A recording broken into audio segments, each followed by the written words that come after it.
Pero a los peruanos, ¿cómo les suenan palabras como Inca, como Nazca, como Cuzco, como Machu Picchu?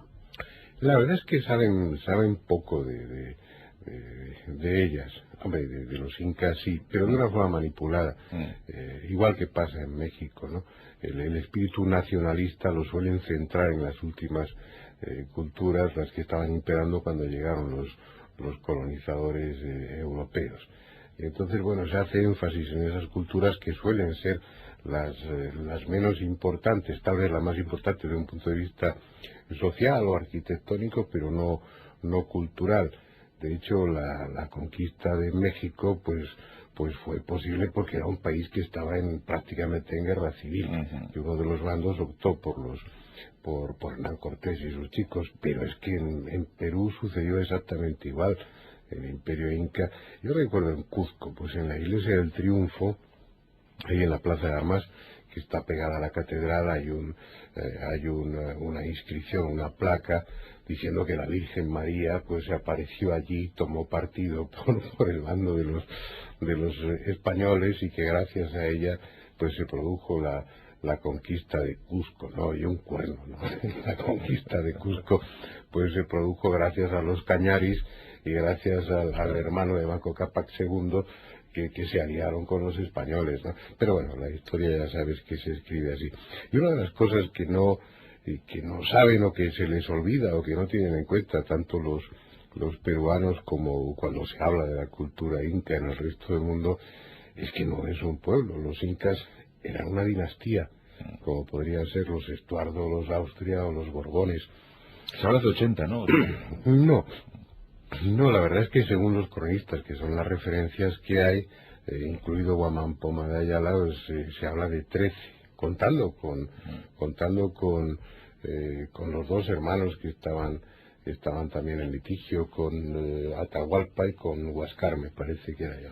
O sea, que los incas tan solo 13, un linaje de tan solo 13 probablemente están equivocados, probablemente ten en cuenta que ahí se basan en tradiciones que tampoco hay una escritura, aunque los quipus, pues, según algunos, son no solamente para llevar cuentas, sino también es una forma de escritura, por lo menos de carácter mnemotécnico, para recordar fechas o acontecimientos. Pero si es así, la verdad es que no se han descifrado. Entonces, probablemente los cronistas, pues no, el concepto del tiempo es diferente, y es muy posible que se estuviera hablando no de personas físicas, sino de familias. Lo que sí está claro es que el Inca, que la familia Inca era de otra raza distinta. Era pues Pizarro fue una de las primeras cosas que le llamó la atención, y que en una de las cartas que escribió a la corona aquí en España, pues decía eso: y sepa su majestad que los que descienden de los dioses, los que forman parte de la familia real, y que según esta gente descienden de los dioses, son de piel clara y el cabello rubio oscuro, color del trigo maduro, decía. Y además ponía el ejemplo de que había visto a una de estas nobles con su cría, y decía que habrían podido pasar por europeos en cualquier corte, cuando los autóctonos no son, ni mucho menos no responden a esas características, ¿no? Como el resto de los aborígenes americanos, pues son mongoles, y con su pliegue picántico en los ojos, con su mancha mongólica en la espalda, que luego pierden pues a los 11 o 12 años. No, eran de una raza diferente. ¿Y eso quiere decir, Fernando, que no se mezclaban con la población autóctona? No, pasa pues como pasó en otros lugares y en otras culturas, en Egipto y en otros sitios, salvo excepciones a lo largo de la historia, con toda seguridad las ha habido. Pero el origen de estos incas es un origen pues mágico, maravilloso, como suele hacerse después con el paso del tiempo. Uno diviniza y hace, pues yo qué sé, pues a Alejandro Magno pues también le hicieron nacer de una madre virgen, pues lo mismo que a otros héroes, ¿no? Y aquí lo que dice la tradición, es que después del diluvio que hubo allí, del Uno Pachacuti, que sería pues el equivalente al diluvio bíblico, pues que salieron de una cueva que no está, de un cerro con 3 cuevas, del Tampu Toco, y de una de las cuevas de las 3 fue de donde salieron los 4 hermanos Ayar, Ayar es un título como nobiliario, ¿no? Un título de grandeza, con sus 4 hermanas, que a su vez eran sus 4 esposas, pues como sucedía en Egipto. Y lo curioso es que esas tradiciones pues no están retratando a seres comunes, ¿no? Da la impresión de que están describiendo algo que no entienden, utilizando el lenguaje suyo, el lenguaje convencional, incluso describiendo, hombre, al ser tradiciones recogidas por diferentes cronistas no hay una plena coincidencia, pero da la impresión de que hubo disensiones entre ellos, traiciones, pero el hecho es que vestían unas ropas extrañas, de unos tejidos como no se han visto otros, que subían y bajaban del cielo, que volaban, que tenían armas, ondas de oro, decían ellos, que eran capaces de derribar cerros, que trajeron semillas de plantas que eran desconocidas en esa zona, en América, o por lo menos en lo que después fue el Tahuantinsuyo, ¿no? El imperio inca, con toda una serie de cosas prodigiosas. El hecho es que solamente Manco Cápac y su mujer y hermana Mama Huyo pues fueron los que llegaron y los que fundaron Cuzco. También lo iban haciendo de una manera un tanto extraña, iban lanzando una jabalina de oro que se iba clavando en el suelo y según la forma de clavarse o no clavarse, pues deducían si esa era la tierra prometida o no.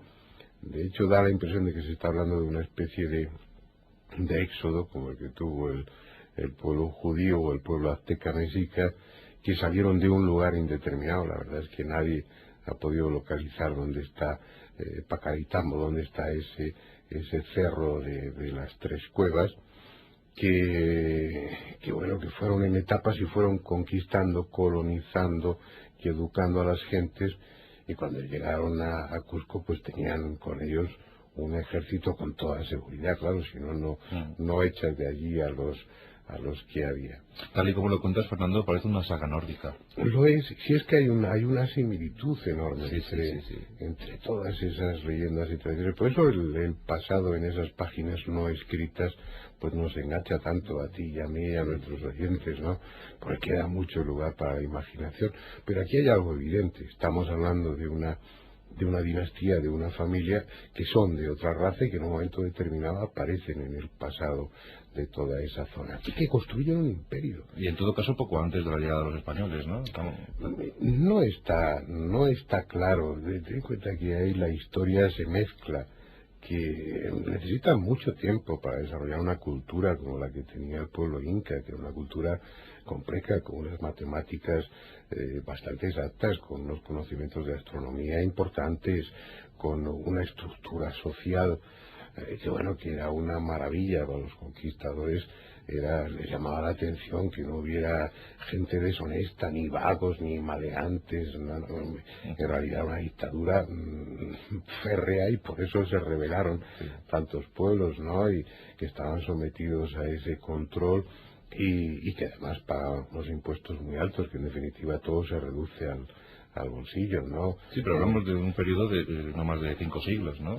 Hombre, si te ajustas a la cronología que da pues Garcilaso, Guamán Poma Ayala y otros, cito a Guamán Poma Ayala mucho porque él escribió bastante y de una forma muy detallada, muy extensa más que sobre el pasado, al que también hace referencias, pues sobre todo sobre la forma de vida, las costumbres y demás, pero era un pueblo muy evolucionado. Y según ellos fueron eso, 11, 13 incas, 13 soberanos, pero eso, como tú dices, no 500 años. Yo creo que la longevidad que ahí se podía alcanzar en esa época seguramente fueron menos años, 300 años. Pero bueno, lo que está claro es que fue un país, fue una cultura conquistadora, y más conquistadora que colonizadora, porque tú echas una historia al pasado peruano, boliviano o de Ecuador, pero vamos, sobre todo en Perú y Bolivia, y te encuentras que ya había unas culturas pre-incas que eran una maravilla en muchos aspectos. La cultura chimú, la cultura mochica, la cultura más antigua, la de Chavín de Huantar y Tiahuanaco, que es la misma, culturas que ya tenían unos tremendos conocimientos. Entonces esta gente lo que fue, pues como pasó con los aztecas mexicas, pues lo que hicieron fue organizar. Y para organizar, pues primero implantaron una tremenda dictadura, ¿no? Y exigieron a los pueblos que estaban bajo su dominio, pues pagar unos impuestos muy altos, que era la única forma de mantener un imperio como aquel. Estamos hablando del imperio inca, que debía tener, hombre, es una franja estrecha con unos 500 kilómetros de ancho en la parte más ancha, y calcúlale unos 3.000 kilómetros de arriba a abajo.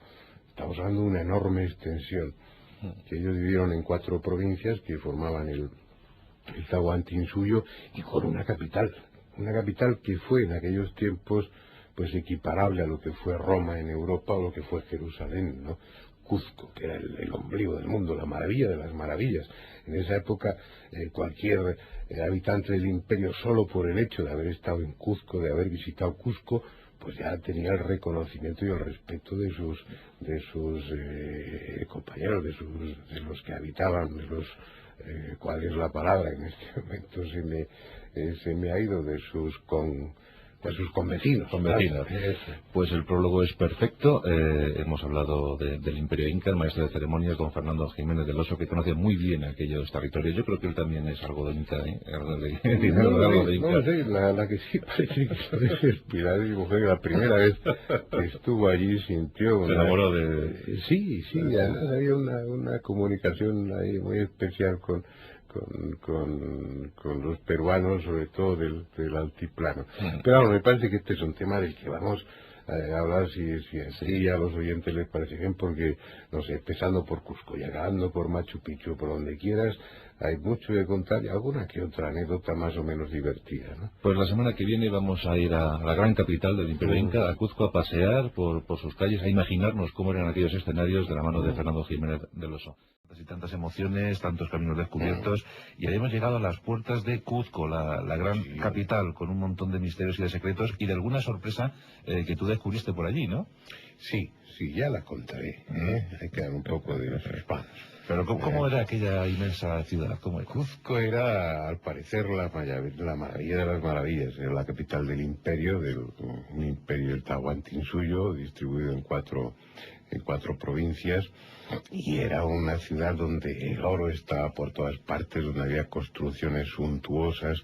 Era donde vivía el Inca, donde vivía el clero, la parte más elevada de la institución eclesiástica, porque ellos adoraban al sol, eran monoteístas, en contra de lo que se afirma en algunos sitios. Y era equiparable pues a lo que podría ser Jerusalén o lo que pudiera ser Roma, ¿no? No ya en extensión, pero sí en importancia religiosa y social. Había mucha gente del imperio que solo por el hecho de haber ido a Cuzco y de haber estado ahí ya tenían pues era un honor, era ya un título entre sus convecinos. Pero a mí Cuzco me llama la atención cuando la ves desde arriba. Ya hablaremos la próxima semana, si a los oyentes les parece bien, pues del camino hacia Machu Picchu. Pero cuando estás subiendo con el tren, que va subiendo en zigzag, pues Cuzco está como una especie de olla, vas viendo, es una ciudad extremeña.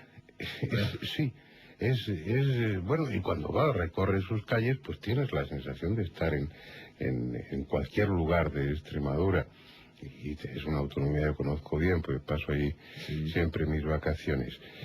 Y se han ensamblado de tal manera lo inca con lo español, con lo extremeño en este caso, que se produce uno de los fenómenos de simbiosis más extraños o más enriquecedores desde un punto de vista cultural. Que yo soy de los que defienden la mezcla de razas, la mezcla de culturas, y creo que eso enriquece a los pueblos. Anclarse ahí en el aislamiento y en las raíces, aparte de una estupidez, me parece que es un empobrecimiento cultural. El otro día hablábamos de los hermanos Ayari, de por qué en una especie de viaje de evangelización y conquista, como tantos otros, pues llegan a Cuzco. ¿Y por qué eligen Cuzco? ¿Por qué?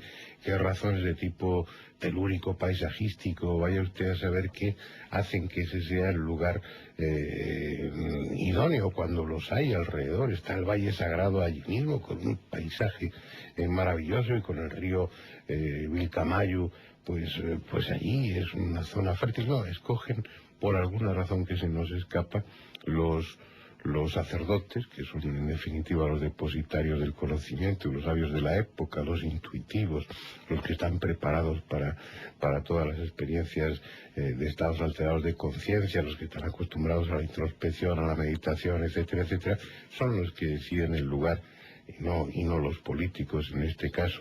Pero hay una iglesia, yo hice un descubrimiento en uno de los viajes.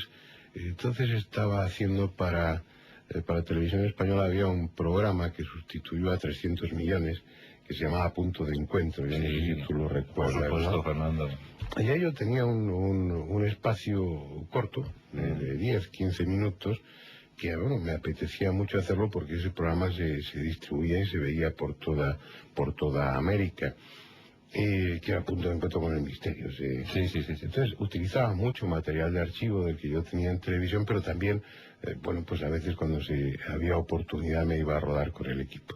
Entonces, en una de esas ocasiones, había un equipo rodando cosas de todo tipo folclórico, paisajístico, cultural, por Perú. Y pues yo me fui a Lima, les esperé allí para rodar para ese programa.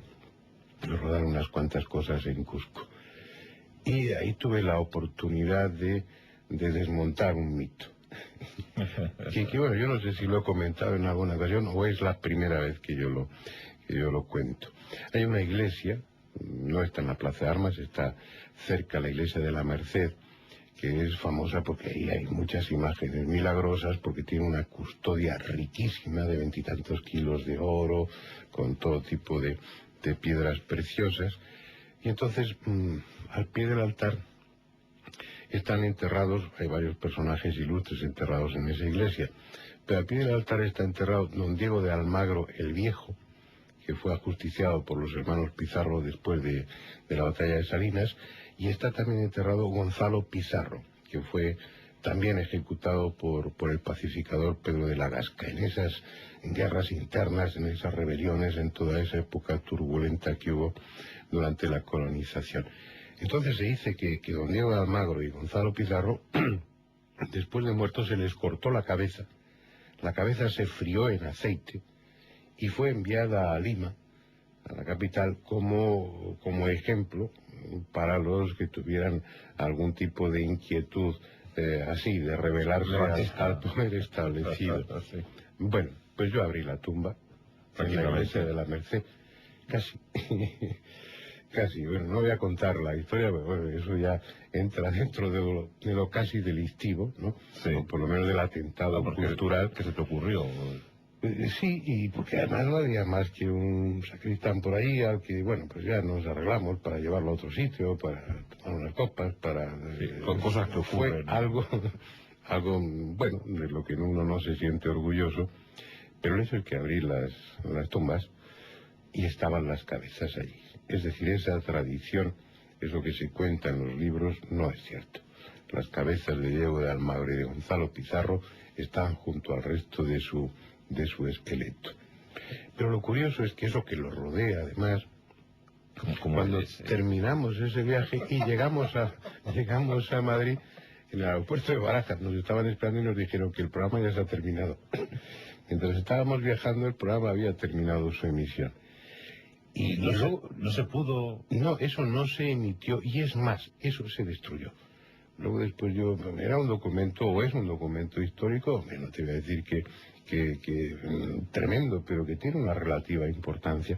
Y ese material, por lo que yo he averiguado después, se destruyó. Estaba rodado en 16 milímetros, no sé si es reversible o es negativo, pero sé que se destruyó. Y y esto es un poco aleccionador para que nuestros oyentes, por favor, sepan que están escuchando, iba a decir a dos impresentables, por lo menos a uno que soy yo, pero si estuviera aquí cualquiera de los amigos y compañeros que se dedican a investigar o a curiosear en el pasado, el que más y el que menos tendría cosas de las que avergonzarse. Lo que pasa es que no las cuenta. ¿No? Te persigue la maldición de Almagro y Pizarro, ¿eh? No, fíjate, yo he estado en Cusco en varias ocasiones, y además la última vez ahí monté el campo no el campo de operaciones, el Estado Mayor, llámalo como quieras, de la filmación en esa zona y estuve varias semanas viviendo ahí en Cusco. Y es muy raro que a mí me diera el soroche, me diera ese mal de alturas, esa maldición, ¿no? Que dicen allí, igual que lo dicen en México también. Alguna vez daba un traspiés y pues yo no he bebido nada porque estoy... De luego caía en el tema. Pero bueno, con la coca y sobre todo con el café, que estimula mucho más que la coca, pues uno se defendía bien. La coca masticada, ¿se entiende? ¿O la infusión? La infusión o la coca masticada, que no es más estimulante que el té ni que el café. Lo que pasa es que, bueno, la coca ya tiene toda esa leyenda en torno, pero para que la coca sea eficaz, pues hay que hacerla como la mascan o la mastican la gente del altiplano, que es mezclada con raíz de quinoa y con ceniza o con yeso, no me acuerdo cómo lo hace.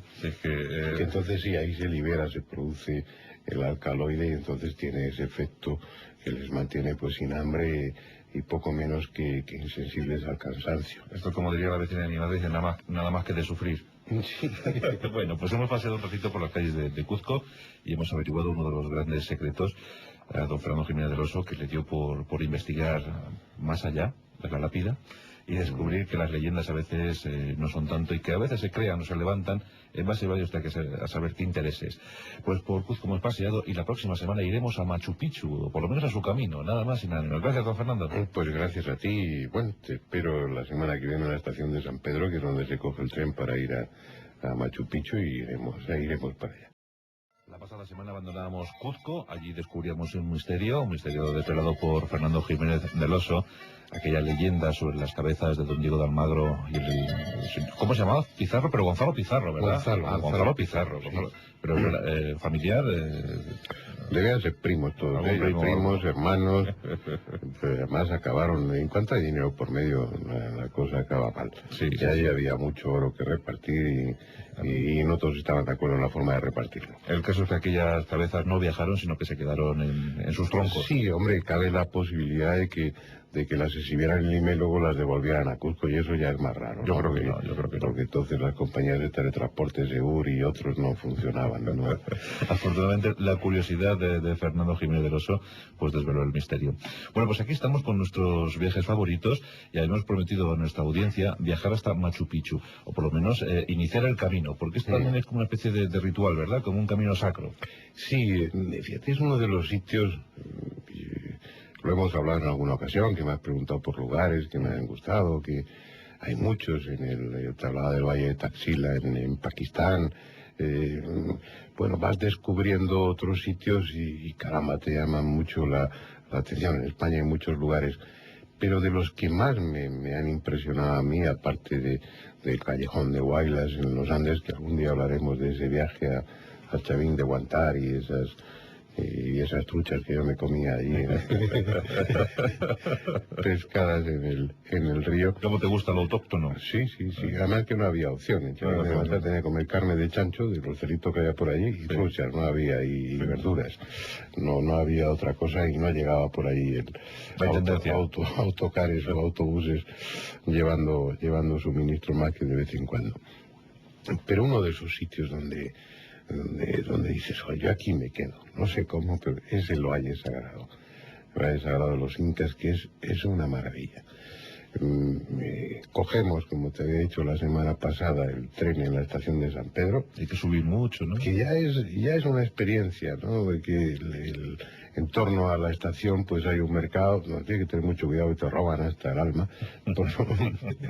pero es un mercado lleno de colores, de olores, es algo muy vivo, ¿no? Donde puedes comprar, yo que sé, unos refrescos preparados en casa con unos colores extraños y una apariencia más bien repulsiva, pero que la gente toma, y comprar de todo, desde amuletos o, no sé, coca, pues se vende muchísima, frutas, verduras, todo lo que se te ocurra, y luego, pues ropa.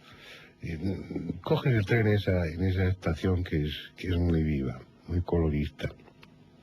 Es un tren de vía estrecha, de trocha angosta, como dicen allí, ¿no?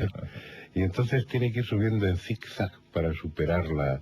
Lo hace pues con dos locomotoras, una al extremo y otra una en un extremo y otra en otra, como un trenecito alpino, para llegar hasta arriba. Y claro, vas subiendo, es como ir subiendo en escalones y vas teniendo cada vez una perspectiva más alta de Cusco que queda ahí abajo, ¿no? Por eso te decía el otro día que desde arriba es una ciudad extremeña, desde abajo también, pero desde arriba, bueno, estás en Extremadura sin duda alguna, ¿no? Sí. Y bueno, ya cuando has coronado aquello, ya entras en el valle, que es una maravilla. Y vas pasando por lugares, porque claro, la gente se sube en el tren y va o leyendo, o charlando, o mirando el paisaje y con la atención puesta no en el final, porque la línea termina en Quillabamba, que ya en la selva, que ya no permite seguir con la línea férrea, pero la gente va pensando en la estación de Puente Ruinas, que es donde, al pie de Machu Picchu, que es donde se van a quedar, y pensando en el destino de ese viaje.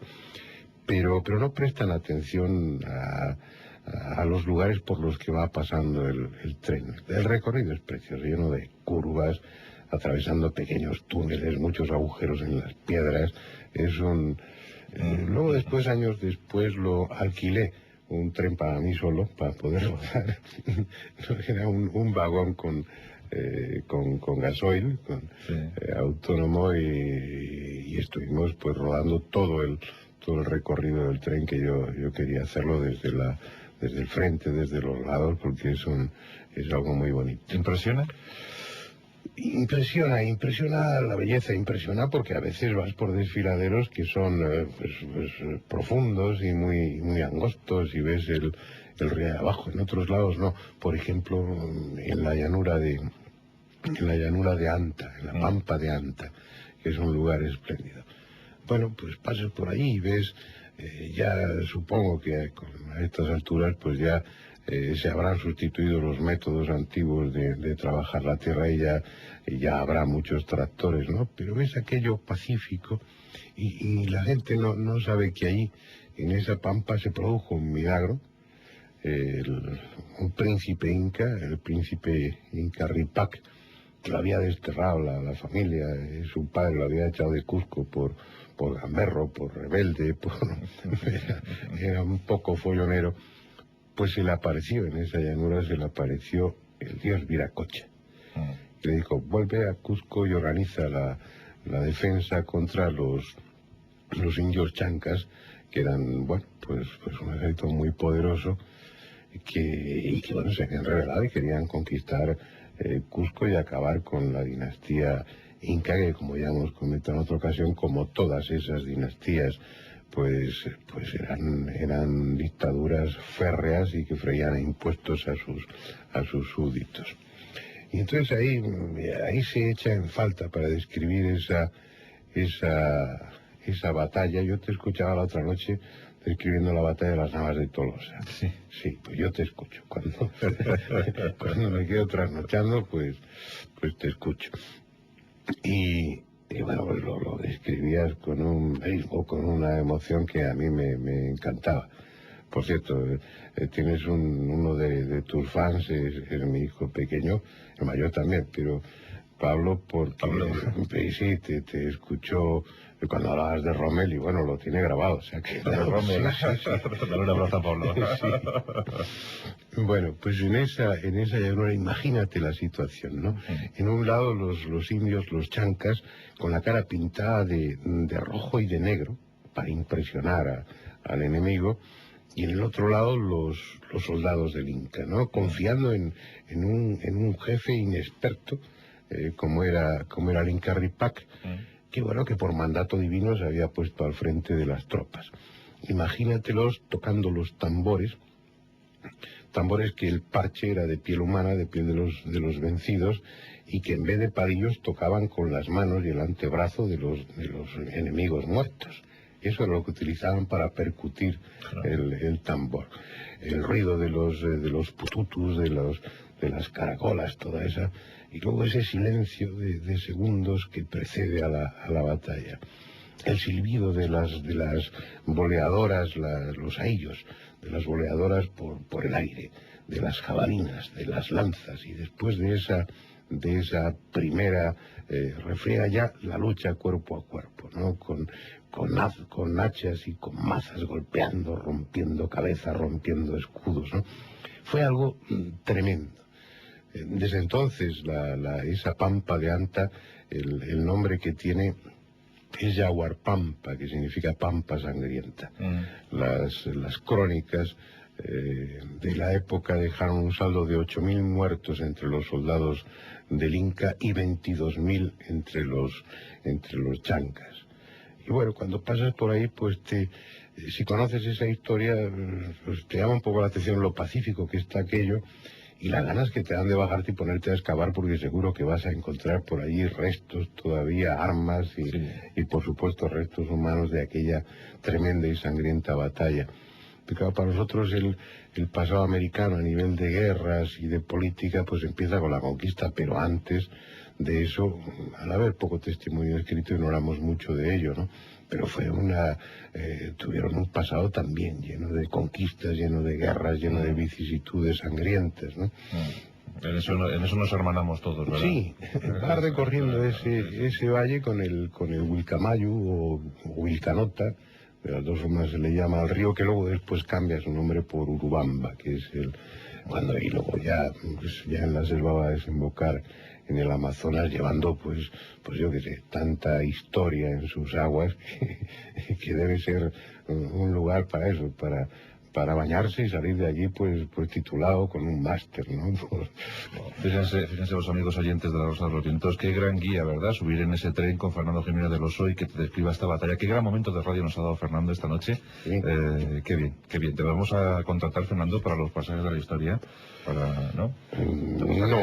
No, porque lo haces tú mucho mejor que yo. Yo te escucho, aprendo y trato de contarlo. No sé si tenemos tiempo de llegar a Machu Picchu o nos llegaremos la semana que viene. Nos quedamos por el camino, como tú quieras. Hemos llegado con este viaje en tren, yo creo que todavía tenemos que pensar la cantidad de imágenes que nos has metido en el cerebro, Fernando. Porque pasas por lugares como Pisa, pasas por lugares como Ollantaytambo, pasas donde vas encontrando restos de diques Inca, restos de puentes, donde te puedes parar en cada uno de esos sitios, en la propia población de Urubamba. Son lugares fascinantes, son lugares todavía yo he cruzado el río con esas barquillas colgadas de un cable, que todavía se siguen, no sé si ya, pero ahora, pero cuando estuve la última vez todavía se utilizaban, donde hablas y estás con gente de una pureza, de una honradez, de una sencillez que te deja absolutamente perplejo, donde si tienes suerte, como me pasó a mí una vez, puedes asistir a una boda de esas después de haber sufrido un periodo de prueba, porque todavía se conserva esa tradición. La pareja vive juntos un año o dos sin casarse para que ella compruebe si él es un hombre honesto y trabajador y él compruebe si ella es una buena ama de casa. Y bueno, después de ese periodo de prueba en el que pueden tener incluso hijos, pues si deciden que no, que aquello no funciona bien, pues no se casan, ¿no? Hay mucho por descubrir, por vivir, por contemplar y sobre todo por sentarse quieto y dejar que te impregne todo aquello, ¿no? Yo creo que en lugares así es lo más recomendable. Bueno, ya llegaremos a Machu Picchu la semana que viene o la otra. Qué afortunados somos con poder tenerle aquí a Fernando Jiménez del Oso. Gracias, Fernando, hasta la semana que viene. Gracias a ti. Hemos descubierto Cuzco, hemos subido a un tren maravilloso que nos ha llevado a las mismísimas puertas de Machu Picchu. ¿Qué tal, Fernando? Buenas noches. Buenas noches. Pues estamos en las puertas de Machu Picchu, podemos llamar y... Sí, todavía no, estamos abajo, no hay que subir. Hay que subir hasta que llegue arriba. El único medio para llegar hasta allí es o andando. Hay mucha gente que practica senderismo y llega hasta allí. ¿Hay mucha distancia? Por el río sí, son bastantes kilómetros desde Cuzco. Bueno, pero hay poblaciones más cercanas. Ahora, en este momento no recuerdo cuál, pero bueno, en cualquier caso son 20, 30 kilómetros desde el lugar habitado más cercano, sin contar la parte de abajo, las viviendas y todo lo que se ha construido en torno a la estación de Puente Ruinas, que es la parada que hay allí. Y otra forma de llegar es a través por el río, en balsas que también lo hacen, hay turismo de aventura y lo están, que lo practican así. Pero el medio de llegar, todo el mundo, el habitual es el tren. Llegas a la estación y te coges un autobusito de los que también fueron llevados en su día por tren, para subir por lo que se llama la ruta de Heijmans, que va subiendo en zigzag para remontar toda esa... Y es un viaje bonito, para remontar, para llegar hasta esa altura. Claro, pues, al ir en zigzag las curvas son muy cerradas en los extremos, y es un viaje también.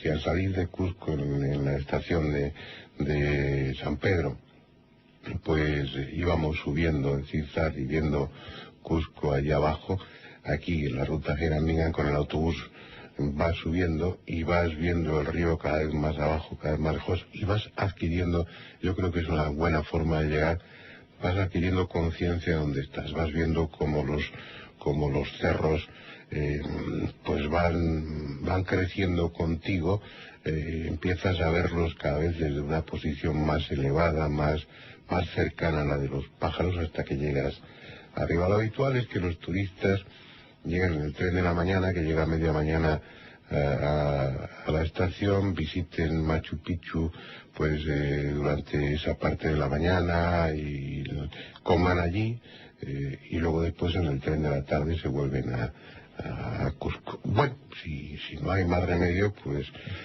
vale, pues hay que hacerlo así.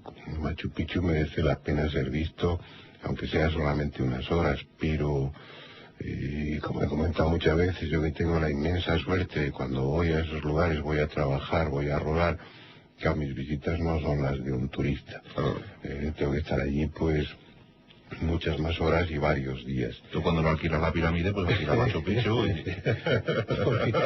Yo recuerdo la primera vez que estuve en Machu Picchu, hay un hotel arriba, al lado de las ruinas, un hotel de turistas, que bueno, pues el nombre de hotel pues es un poco pretencioso, porque pues era un hotel modesto de 12 habitaciones, me parece, un pequeño hostal donde... ¿Con fauna? Sí, claro, allí hay fauna. Y bueno, pues a las 9 de la noche, 9:30, se apaga el grupo electrógeno, se apagaba, te daban tu vela y ya está, porque no había... Ahora supongo que sí, que ya llega la electricidad arriba, ¿no? Sí. Y recuerdo la primera noche cuando, qué gozada, todo a oscuras, ¿no? Y una sensación en la noche cerrada, no había luna, probablemente estaba nublado porque no se veía nada. Y en un pollete que había a la puerta del hotel, pues pegando en las ruinas, empecé a ver por alrededor, a cabo de unos minutos, pues unas pequeñas luces que se movían. Me llamaba mucho la atención. Primero pensé, bueno, ¿quién anda pues todo eso es selva, hay una vegetación espesa en esos cerros? ¿Quién anda en bicicleta o quién anda en una linterna? Luego ves que no, que es imposible, que... y el Pardal me pillaba lejos, claro. Sí, pero pensé en algo así, yo, caramba, estos son Foo Fighters. Y fueron unos minutos de intensa emoción, porque aquello se fue llenando de esas luces, hasta que descubrí que eran luciérnagas de un tamaño descomunal. Porque veías su luz, la veías a 100 metros o a 150 metros de distancia, pero con tremenda claridad. Pero merece la pena ver el amanecer desde ahí. Si tienes, iba a decir si tienes suerte, la tengas o no. Yo los amaneceres que he visto allí, pues el primero fue magnífico, ¿no? Luego le puse en el montaje música de Vangelis, que era lo que le iba. Ver aparecer la claridad por detrás del Putucusi, ver cómo se va iluminando, cómo los rayos del sol van dándole una luz especial a esos cerros tan verdes que parecen casi negros, ¿no? De lo intensa que es, de lo intenso que es ese verdor.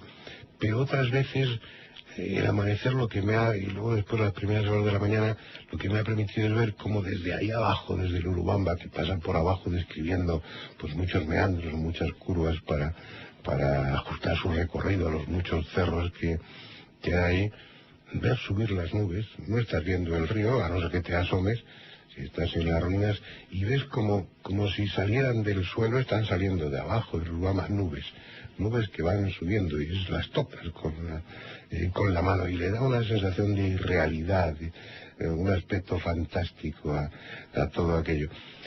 Acabas entendiendo, se ha debatido mucho si eso fue un santuario, si eso fue una fortaleza, si eso fue una residencia para el Inca, se ha dicho de todo. Cuando llevas ahí un tiempo, lo que descubres es que lo de menos es las construcciones, que lo realmente importante es el sitio, que lo que buscó el Inca era ese lugar, es un lugar para comunicarse con los dioses, es un lugar mejor que cualquier otro, ¿no? Equiparable, salvando las distancias, pues con el Himalaya y con otros lugares. Bueno, me estoy perdiendo en divagaciones. Es uno de los enclaves neurálgicos de Gaia, ¿verdad? Sí, es una maravilla. Como todos nuestros oyentes saben, pues el descubrimiento lo realizó el norteamericano Hiram Bingham en 1911, y hay una serie de cosas que no son ciertas. Se dijo que nadie sabía de la existencia de Machu Picchu, ni hablar.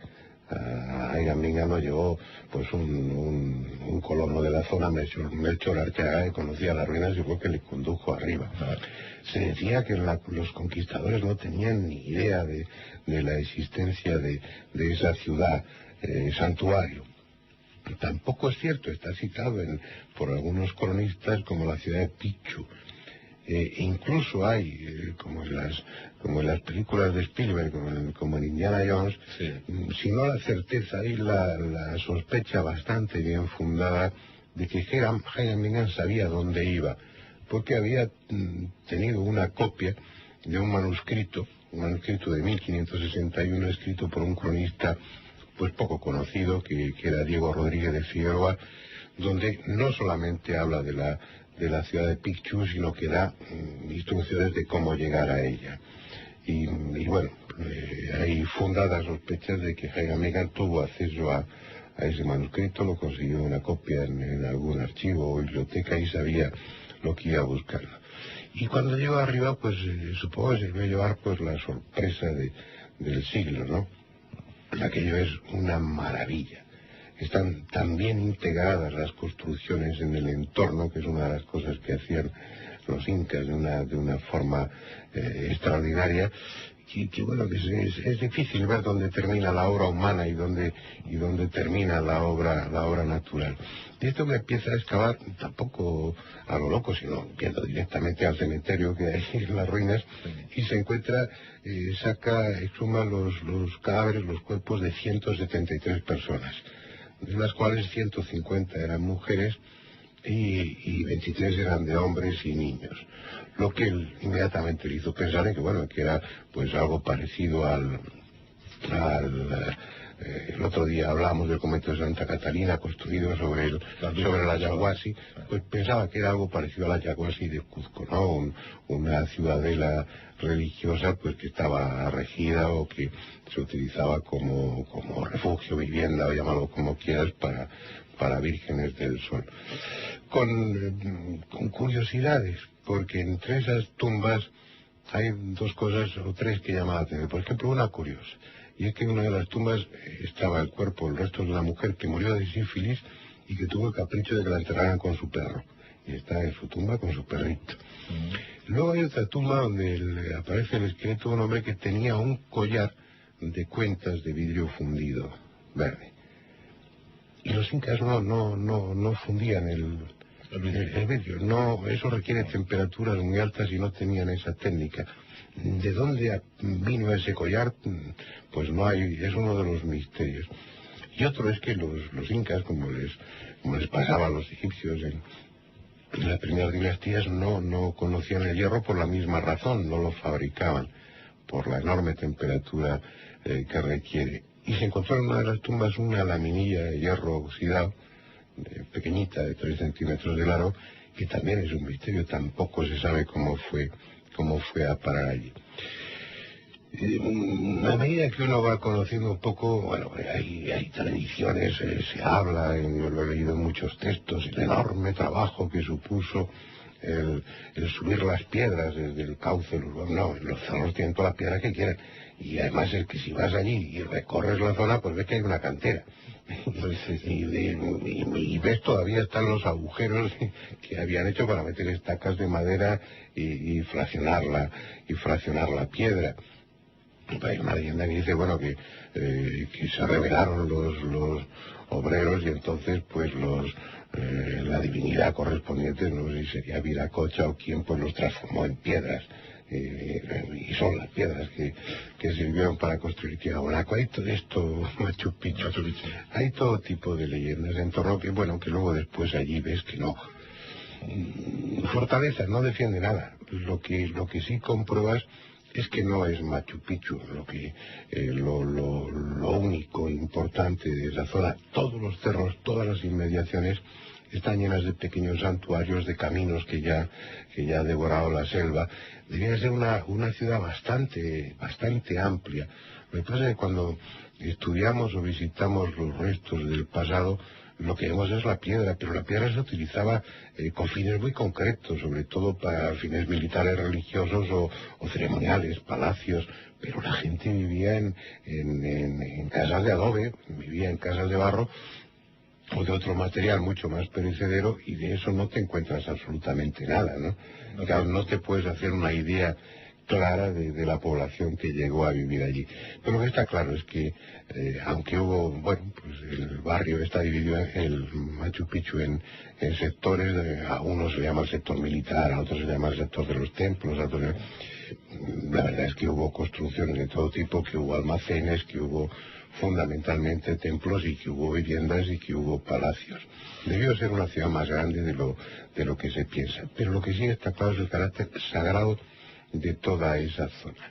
Está lleno, yo he recorrido algunos de ellos, a muchos ya no puedes llegar aunque están descubiertos, pues porque no hay dinero para pagar los braceros, porque muchos de esos lugares son auténticos hervideros de serpientes, tienes que ir con carburo para alejarlas, no es tan fácil. Ves, a simple vista estás viendo el cerro del frente, mira, ahí hay una cueva santuario, mira, ahí hay un camino, pero bueno, a ver quién es el pie guapo que se mete allí, ¿no? La inmensidad de Machu Picchu. Al te diría eso, y a nuestros oyentes que si tienen la ocasión vayan, pero, hombre, está bien ver las ruinas, pero lo más importante es sentirse allí, integrarse allí y durante un rato, si puede ser una hora, y usted no haga nada, siéntese y deje que sus pensamientos vayan donde quieran e imprégnese de ese algo especial que sin duda alguna se respira en Machu Picchu como en tantos otros enclaves sagrados que hay repartidos por el mundo. Un lugar auténtico de poder, Machu Picchu, de la mano de Fernando Jiménez del Oso. Muchas gracias, Fernando, hasta la semana que viene. Las que tú tienes, y hasta siempre.